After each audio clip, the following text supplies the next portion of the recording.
Oh, wait 1 second. Now it's good.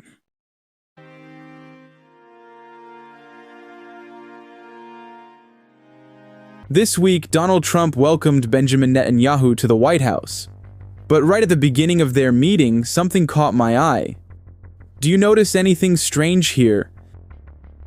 Think back to Trump's usual greetings with other world leaders, how he would practically bully them with his handshakes. Many saw it as a display of dominance.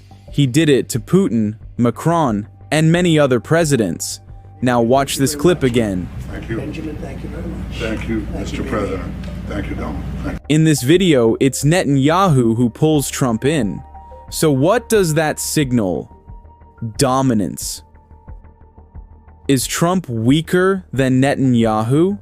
Or does this simply mean Netanyahu holds more power? Well, we'll probably never know. But let's move on. They call it the special relationship, but in truth, it's more like servitude. The United States, the most powerful empire in modern history, has become a servant, not to its people, not to its constitution, but to a foreign power, Israel. This is not conspiracy.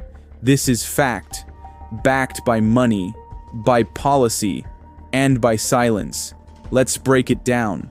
Since its creation in 1948, Israel has received more American foreign aid than any other country in history. Over $300 billion in direct and indirect aid. While cities in America crumble, veterans sleep in the streets, and children in Detroit drink poisoned water. Billions flow to a foreign state with one of the most advanced militaries on Earth. Why? Because Israel's lobby owns Washington. AIPAC, the American Israel Public Affairs Committee, isn't just a lobby. It's a kingmaker. Presidential candidates line up to beg for their blessing. Congress bends the knee. Senators read speeches written in Jerusalem. America's democracy? Hijacked by money and manipulation. Why did America invade Iraq in 2003? Weapons of mass destruction. A lie. But Israeli intelligence pushed the narrative. Neocon think tanks, many with dual US-Israeli citizens, sold the war to the American public. Over 4,500 Americans dead. Trillions wasted. And Israel? It eliminated a regional rival without firing a shot. That wasn't America first. That was Israel first. In dozens of US states today, if you boycott Israel, you can lose your job, lose contracts, and even be blacklisted. Freedom of speech? Only if you don't criticize the chosen ally. Meanwhile, US citizens can insult their own flag, their president, their entire system. But say one word about Israeli apartheid, and you're labeled anti-Semitic. This isn't democracy, it's dictatorship by proxy. From CNN to the New York Times, criticism of Israel is scrubbed, twisted, or buried. Why? Because ownership traces back to a handful of ultra-loyal Zionist financiers. They don't just shape the news, they shape reality. YouTube demonetizes content critical of Israel. Facebook buries Palestinian stories. Twitter suspends voices of dissent. This isn't an accident, it's control. Lebanon, Syria, Iran, Gaza. Every enemy of Israel becomes an enemy of the United States, not because of direct threats, but because of strategic obedience. US troops guard oil pipelines in the Middle East, while the southern border in Texas remains wide open. Americans pay the price, in dollars, in blood, in dignity, for wars they never chose. The Iron Dome missile defense system is a marvel of technology, but guess who paid for it? The American taxpayer, to the tune of billions.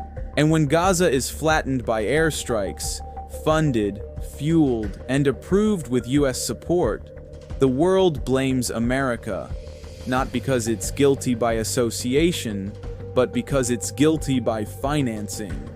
America claims to be sovereign, but sovereign nations don't bend foreign policy to another country's desires.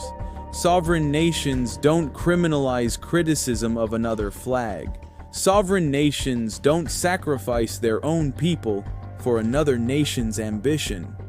And yet, from Washington to Wall Street, from Hollywood to Silicon Valley, the same agenda reigns.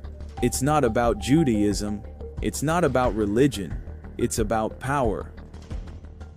Few people know this, but Israel spies on America more than any other friendly country. They bug phones, they steal tech, they infiltrate defense contractors. Even the NSA has admitted it.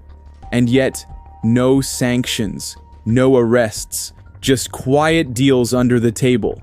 Imagine any other nation doing this. But when Israel does it, Washington shrugs. This isn't diplomacy, it's domination. Try this simple test. Hang an American flag and an Israeli flag next to each other. Now burn one. If you burn the American flag, they call you a radical. But if you burn the Israeli flag, they'll destroy your life. Think about that.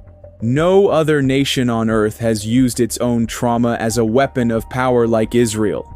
The Holocaust was a human tragedy, but it has been turned into a shield for tyranny. Every critique, anti-Semitism, every policy, survival, every war crime, self-defense. It's not about remembrance, it's about immunity. It's the cult of the eternal victim, where pain justifies domination and guilt becomes global policy.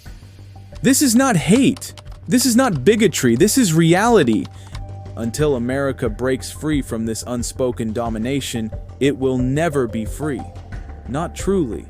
The question is no longer, does Israel control America?